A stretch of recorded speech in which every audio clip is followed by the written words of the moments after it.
चुनाव हार जीत और उसे सीख मिलती है। आप पॉपुलर हो सकते हैं, आपको वोट ज्यादा मिलेगा, लेकिन बीजेपी की जो मशीनरी है, बीजेपी का जो काम करने का तरीका है, बीजेपी जिन इश्यूज को लेकर के ग्रास रूट तक जाते हैं। मान लीजिए उन्होंने अब ये कहना शुरू किया है कि महिलाओं ने बहुत उन्हें वोट दिया, विमेन वोट ज्यादा मिला है उनको, ये तो बताया जा सकता है, लेकिन आप 10,000 रुपए कब तक देंगे?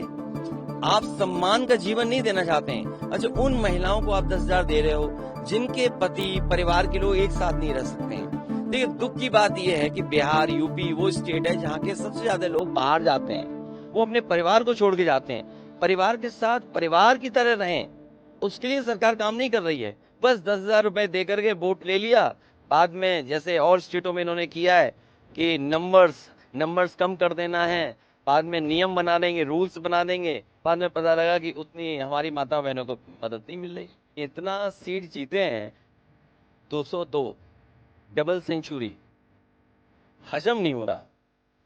आई am not able to understand कि भाई ये रिजल्ट कैसे, अगर 202 आ सकते हैं, 202 आ सकते हैं, तो जिस स्टेट में ज्यादा सीटें हैं, तो अगर 70%, 80% सीटें कोई पॉलिटिकल पार्टी जीत सकती है, तो दूसरी पॉलिटिकल पार्टी भी 90% लोगों के साथ काम करके, 90% लोगों के साथ काम कर करके, मैं समझता हूँ उनसे बेहतर परफॉर्म कर सकते हैं। क्योंकि अगर ये बेंचमार्क है, तो इस बेंचमार्क को तो क्रॉस करना ही करना है हमें। पी में हम लोगों ने हार से ही सीखा है, और हार से ही सीखने का मौका मिलता है। जब आप बिल्कुल नीचे पहुंच जाते हैं, तब आपको लगता है कि वो ऊंचाई पर कैसे पहुंचे।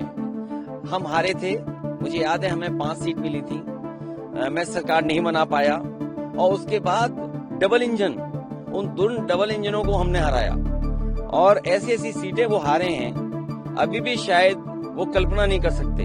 अभी बिहार की जीत यूपी की जीत को बराबरी नहीं कर सकता। यूपी की जीत अलग जीत है, बिहार की जीत अलग जीत है। आप बिहार जीत सकते हैं, लेकिन यूपी की जो हार हुई है, उसको अभी हार में जीत में बदलने में समय है। उसके लिए हम लोग तैयार हैं, उसके लिए हम लोग तैयार हैं। आज हम और आप मिल रहे हैं, हो सकता है कि अगर 11 जनवरी 2027, अगर 11 जनवरी 2027 को डिक्लेयर होता है इलेक्शन, तो आज हमारे पास 423, 424 दिन है, और यूपी में 403 असेंबली हैं, तो हमारे पास 20 ही दिन तो स्पेयर में है। तो 20 ही दिन स्पेयर में, बाकी तो हमें काम ही करना है।